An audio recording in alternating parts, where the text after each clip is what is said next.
To bring quantum dots to technical applications and everyday applications like we see them today, a method was required that would enable the production or the manufacturing of quantum dots with very high quality and in a scale, in a way that allowed it upscaling into industrial scale. Such a method was invented by Professor Moungi Bawendi, who is a native of France, received his PhD in 1988 from the University of Chicago and is today a professor at MIT. Please welcome Professor Moungi Bawendi for his Nobel Prize lecture.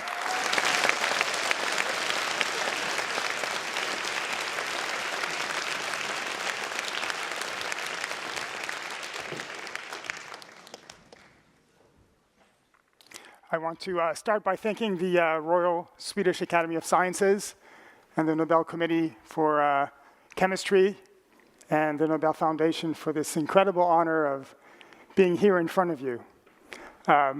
As was explained in the last two talks, quantum confinement is key to understanding the properties of these semiconductor nanoparticles, these quantum dots. And what you see here on the screen is a series of vials of different sizes dots that are emitting at different light frequencies. And at a basic level, you can think of quantum mechanics being the important property that the electrons acquire at this small size scale. When you think of an electron in a circuit, you think of a small particle moving around with a velocity, etc. When you try to stuff an electron in a small box, like a small nanoparticle, that electron can no longer be described as a little piece, as a little particle moving in the circuit. It can only be described through the laws of quantum mechanics. It becomes a wave. And as you know, when you have a wave in a, for instance, in an organ pipe or in a flute, that the size of the wave depends on the boundary. So a small organ pipe has a smaller wave in it, a sound wave, than a big organ pipe. And it's that effective idea that happens here with the electron and the quantum dot. And that change in the wavelength of the electron eventually gets translated in a change in the wavelength of the light that is emitted by the particles. So the red particles have a longer wavelength and the small particles have a shorter wavelength. I want to start off with my timeline from my time at Bell Labs to my time at MIT, where we ended up creating this synthesis that is recognized by the Nobel Prize Committee in 1993. I want to thank especially the students that were with me at the time, Chris Murray, David Norris, Manoj Nirmal. It took an adventurous group to join a young assistant professor on his journey at the time. So let me start with the Bell Labs prep that Lewis talked about, what I will call the phosphine prep. At the end of 1989, I was a postdoc, and I stumbled into that.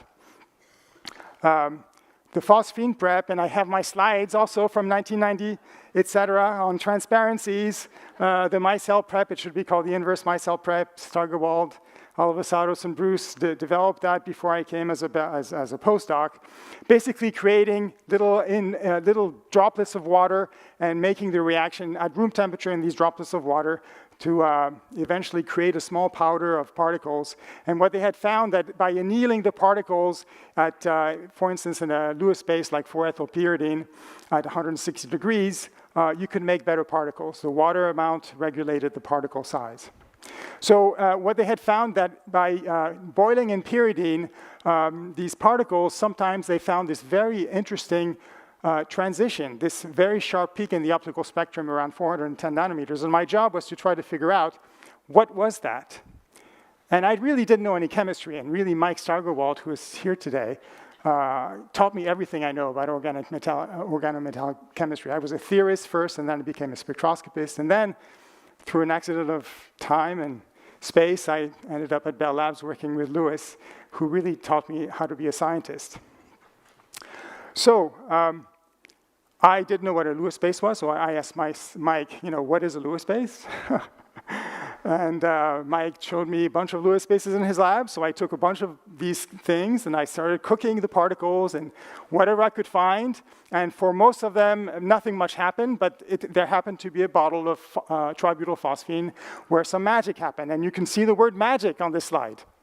You don't see that very often in a scientific talk. It was because we really didn't understand much what was going on. But what we found was that these particles grew and changed color. And at the end of the process, we obtained this amazing sample, much better than we had seen before. And I wrote a paper on this called the X-ray structural characterization of larger cat selenide particles, and this is the experimental section.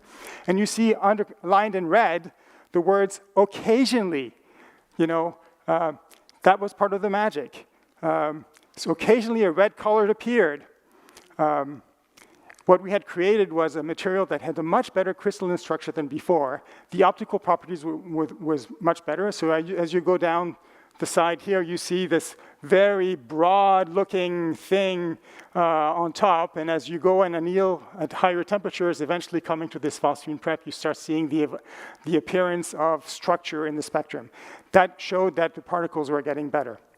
We did X-ray analysis, and the width of the peaks that you see on top are an indication of the coherent size of the crystal that's in it. So broad peaks means that the material is mostly amorphous, and sharper peaks means that it's more crystalline. And so as you see that, as you anneal at higher temperature, the crystallinity also increased.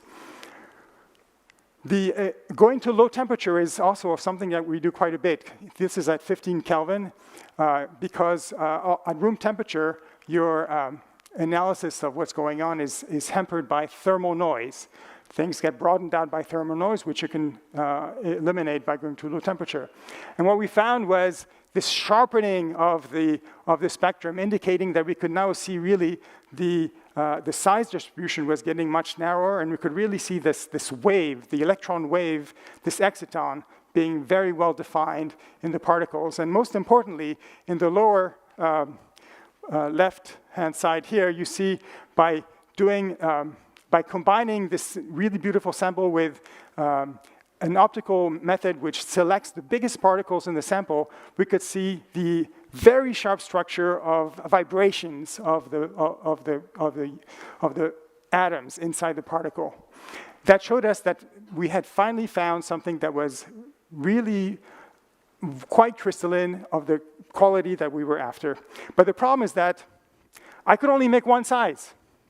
And if you're trying to understand the size evolution of material from molecules to the bulk, and you've only got one size, you don't really have what you need. And so that's when I come to MIT. We tried to reproduce this with Chris Murray and David Norris, taking little seeds of these water-based materials and growing them in the phosphine, and quickly realized that this irreproducibility was a huge problem. The lack of size was a huge problem. And within a few months, Chris Murray and I, thinking about the nucleation and growth of making crystals back in the 1950s, which is what I had been using when taking little seeds that were water-based and dissolving them and growing them further. So we got rid of all the water-based part, and we switched completely entirely to organic, air-free based organometallic chemistry. And instead of making little seeds in water, we developed a process called the hot injection method, which is what people call it now, where we introduced and this is a picture of Chris and David from that time here. We introduced the precursors rapidly through a syringe here into a hot solvent that contains the surface molecules that slow down the growth and provide a uniform surface of the particles. Okay, once we did that, that was all good, but still the quality wasn't good enough. You could tell from the optical spectrum that these peaks that we were looking for were not getting sharp enough. The distributions were still within maybe a bigger than 10% distribution, and my goal was nearly defect-free particles, a size series, a consistent surface chemistry, and especially a narrow size distribution. Because we really wanted to study the physics of this evolution. And without a sample, we didn't have anything, and it was kind of scary at the beginning. I start off, I want to do all these experiments, and I need a sample, right? We need our samples, and so that was really the issue, the necessity of the samples, which drove us towards working very hard, towards Chris and David and I to work very hard to figure out how to do this. And Chris was working in the lab, and David was, getting his physics experiment ready. So as was Manoj Nirmal, the third student of my initial group, and also these initial molecules we were using were very expensive. They were little bottles, and they were costing hundreds of dollars a piece. We were running through that really quickly, and we realized then that the temperature needed to be higher, perhaps. And we needed something cheaper. And so we found this octyl-based tributylphosphine octyl, which is a longer chain, which has a higher boiling point, which happens to be used in the mining of uranium. So it's made in the train load. It's super cheap. And so that was great. And so it had the advantage of having a higher temperature, at much higher, 300 degrees or higher. And as a result, when we switched, we were able to get bigger sizes, get our size series, and then finally, adding to that, because we're chemists, we think that at the end of the process, we have to purify our material, and ended up having what we call size-selective purification. This is a slide from that period also. Now I have a laser printer, so it's not all handwritten. Crystallinity, high temperature, uniform surface, all the same molecule. The idea of Lemaire from the 1950s of separating the nucleation and growth, as Alexei was talking about. You nucleate little seeds and you grow on the top of them to get uniform size distribution, and you end up with uniform particles, which you can extract with solvents. I have a video here of what the process actually looks like. So there's the syringe here. There's the flask, which is at around 300 degrees Celsius or so. And the injection, followed by the nucleation, immediate change in color. And now we're gonna have a gap in the time here because we don't want to spend 3 hours here waiting for the particles to grow. The student here is taking samples out, and you can see the color changing as he takes the samples out. So we've had a gap in the time now. The color is much deeper red. They're much bigger particles, and you can see now the change in color as the particles grow from orange to red. And let me speed it up to the end here. And then when you shine UV light on them, you can see that they're emitting at different colors. So we have our size series. And we wrote this paper, this 93 paper that is cited by the Nobel Committee. It was a simple route. It was scalable, and that was important for the future, for manufacturability. It gave us high quality. It had a consistent crystal structure. It was a single-step process. And if you're thinking about manufacturing, the cost of manufacturing is basically scaled by the number of steps that you need to make. So this was quite important. And then the last part with the purification, this size-selective precipitation, which by taking a bad solvent or a poor solvent into the solution, the biggest particles have the strongest attraction. They will come out of the solution first, and you can get rid of those. And so you cut off the tail here. You're left with a solution that has where the bigger particles are taken out. You can do it again and take out the small particles, and are left with a very, very narrow size distribution. And you can see the result of that in TEM here. Electron microscope, transmission electron microscope image. You can see that they're really all the same size. This is from that paper here. You do the X-ray analysis. The solid line is the theoretical expectation for a particle of that size as a pure crystal, and we see that we match theory quite well. And now we have this beautiful absorption spectrum. So this peak here, this is basically the electron wave filling up the particle.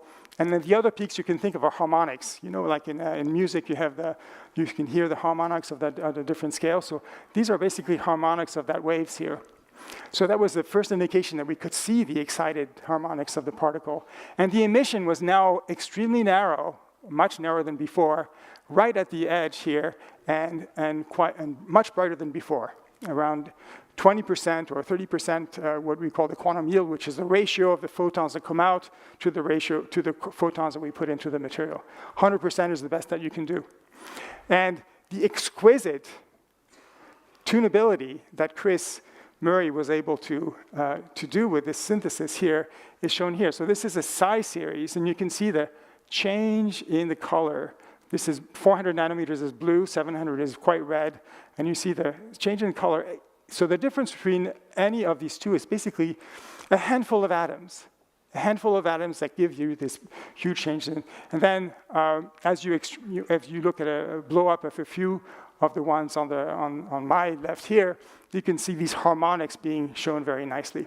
Okay, so this is where David comes in now with his physics experiment, because now we're ready to really understand this evolution. And the first thing that you do is you go to low temperature again, and then you incorporate optical experiments where you can select even further the sizes of the particles to study them. And whereas at room temperature here, you can see the harmonics sort of spreading out as you get to higher and higher pitch. When you actually do the experiments, you see that it's more complicated than that.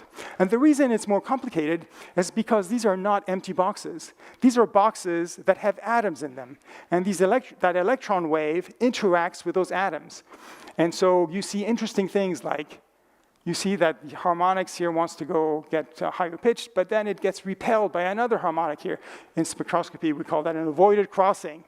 And when spectroscopists or physicists see avoided crossing, their hearts swoon, because this is what we live for sometimes, right? And so this means that we are really studying the physics of the material, not the physics of an amorphous material or the physics of defects. Because when you start in this field, you're always worried, am I really studying the real thing or just defects? And nobody really wants to study defects at this stage. Manoj, pictured here, was ready to do magnetic experiments. And the theorist, Sasha Efros, who's here as well, who guided us through this period with his intuition. And the theorist predicted that the emission from the light that would come out would be what's called forbidden, meaning that it would take a very long time for that electron to go back to the ground state to find its home. And so the light would take a long time to come out of the particles. But in the presence of a magnetic field, the magnetic field would shorten that time. And that's exactly what we found here. This is time on this axis. This is the amount of time that the light comes out. With the field off, it's longer than with the field on. That was another indication that what we were really studying was the real physics, and that our samples had gotten as good as we could make them, and certainly well enough to study the physics. Okay, now you've got these beautiful particles, and they behave a little bit like artificial atoms. You know, you create these electrons, and they're waves, the waves that you can change the size. And what we had found initially in these initial pictures was that they tended to want to assemble in a well-defined manner. And it turns out that if you're very careful, you can essentially create supercrystals out of them. You can create supercrystals of artificial atoms. And this is an image from a paper by Sherry Kagan, Chris Murray, and myself, showing the beginning of the assembly process here, this is now a field that has taken off. He is creating interesting crystals out of these supercrystals out of artificial atoms like this. And in an SEM, surface electron microscope, you can see the individual dots here assembling into these bigger and bigger crystals, eventually making macroscopic crystal. And there's the picture of Sherry from the early 90s working on this. And so when you do that, then suddenly you think about, okay, maybe we can give really new and interesting properties to these crystals of artificial atoms. You know, the normal crystals made out of normal atoms look nothing like the atoms they're made up with. You can make semiconductors, you can make metals, you can look at transport properties. And so this is what we were thinking about. You know, how can we now use these particles as a new periodic table and make new materials? And There's a huge field working on that now, and Sherry and Chris are still working on this area now with beautiful, beautiful results. Okay, I want now to spend, okay, this is a picture from 1998 that shows the characters of the story. There's Sherry, there's Chris, there's David Norris, there's myself, Sasha Afros, a theorist, Tim Harris, who was at Bellas at the time, who will come in my story very briefly in a minute, and Manoj Nirmal on the side here. Okay, a big improvement, a step towards the commercialization of the material was this realizing that that you could keep adding new materials on the surface of these growing particles. And there was a series of papers in the mid-1990s. Margaret Hines and Philippe Guillaume showed us that you could get quantum yields as high as 50%. So there was an improvement of what we did, better stability, and a bunch of us worked in that area at the same time, giving us these beautiful colored vials, emissive. And when you have tunable colors that are bright, that can all be created using a simple blue light, you start to think, how can I use this thing for? This is kind of an amazing new material. What can I do? What can I do with it? And this is where the application started.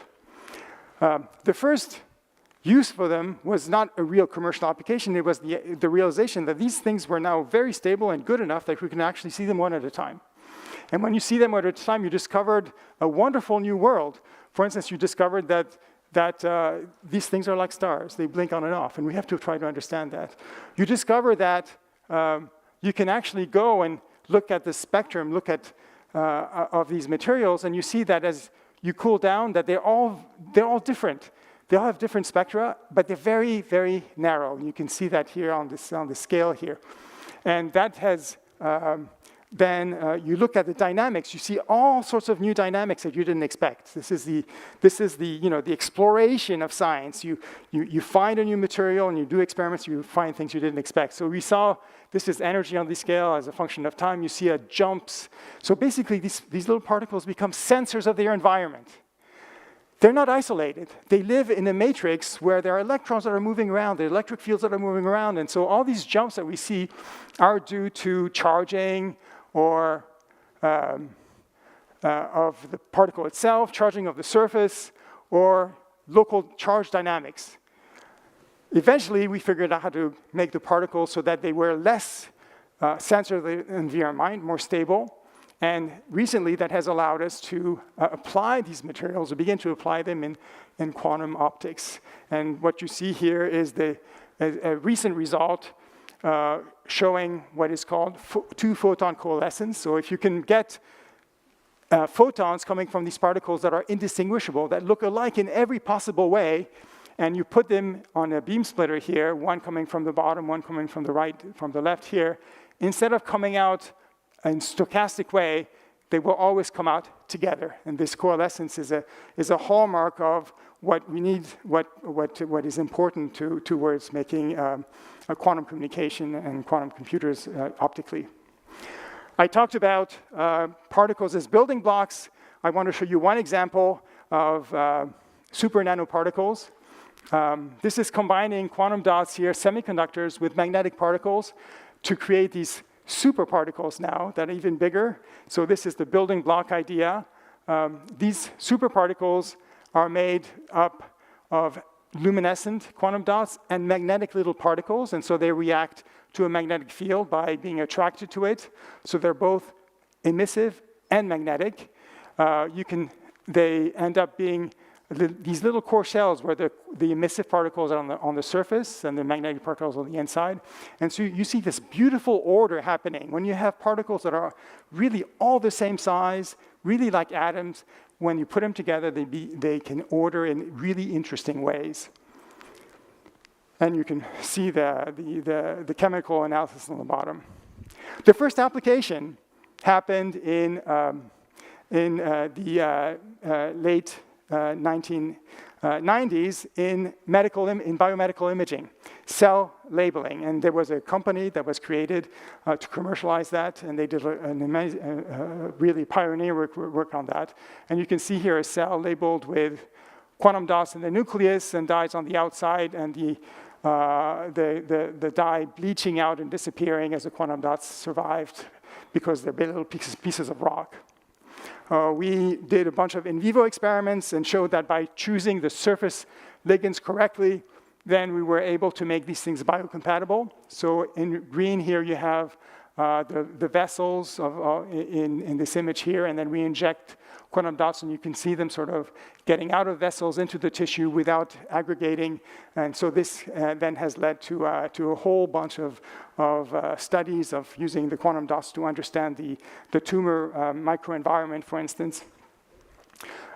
This is an image of using quantum dots to double label cells in vivo. These are hematopoietic precursor cells using intravital two-photon microscopy, and you take two colors, red and green, and only those cells have receptors on their surface that can bind to these two colors, and the final color is blue, which labels the nucleus of normal cells, but not those of those basically stem cells.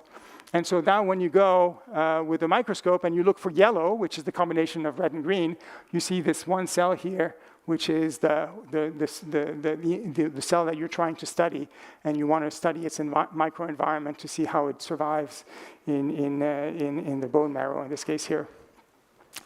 Color downshifting. This is basically what color downshifting is. In the previous slide, it's taking the blue color and creating new colors out of it. And this is the big application. There were two companies that were pioneers in this, Nanosys and QD Vision. The first commercial product was using LED light, and which at the time was too blue, and incorporating a little bit more red in it, using a quantum dot film on top. That came out in 2010. It's a little too complicated for a light bulb, which doesn't cost too much money. So that turns out not to be a great commercial success. But people are still working in that area to make the color of LEDs more acceptable. But the application that turned out to have legs is in displays. Because the gallium nitride blue diodes were invented and were being used to create the light in displays. The first television was a Sony television based on cadmium selenide. Then Samsung introduced indium phosphide quantum dots, and now a lot of these displays, which they call QLED, are based on using gallium nitride blue emissive diodes, and then green and red LEDs, quantum dots to create the panoply. It gives you displays that are less energy intensive with better colors. I'm going to skip this last slide, this last application, and go directly to to my concluding remarks here. So at the beginning, we were interested in quantum dots of semiconductors. The process that we invented, that Chris Murray invented along with David Norris in my lab, can be applied to many other materials. Can be applied to metals, semi-metals, magnetic materials, ferroelectrics, oxides, etc. The process of assembling these particles into these artificial solids, you can combine now all these materials together. And you can think then of what the future could be if you combine a magnetic material with a semiconductor and a metal material in an organized way and combine those properties together and create new things. And that's what the excitement is. You know, we're creating new things. We're not quite sure where it's going to go, but we know that something interesting is going to come out. Over the course of the last 30 years, people, by adding different kinds of ligands, have figured out how to make spheres and cubes and rods and platelets, make them helical like DNA, chiral, handedness with handedness. These assemblies can also incorporate organic materials. So we have now a new world, this new nano world of material, which we can try kind of like really like a periodic table, which we can begin to assemble and see what new properties come out. The applications, I showed you light emission applications in displays in the biomedical area. Solar energy is another big one that people are working on. Catalysis and photocatalysis, this is where it started with Lou Bruce at Bell Labs. there's still a huge amount of work going on there and a lot of progress. And I think the future is bright in that area. Electronics, optics, quantum system, you name it. The field has grown exponentially. And the more people you have working there, really bright people, the more likely we are to come with applications that are going to change the way that we look the world around us, that we live, as the displays have. Now, funding is a really important part of the work that we do, and we wouldn't be able to do that without funding from both government sources, foundations, and private companies. It's not enough to have government funding. You need to have a mixture of both, of all three in this world. And finally, I want to thank especially the students that did this work. The students are the heroes here. They're the ones that actually are in the lab doing the work every day and accomplishing these miracles. And I thank you.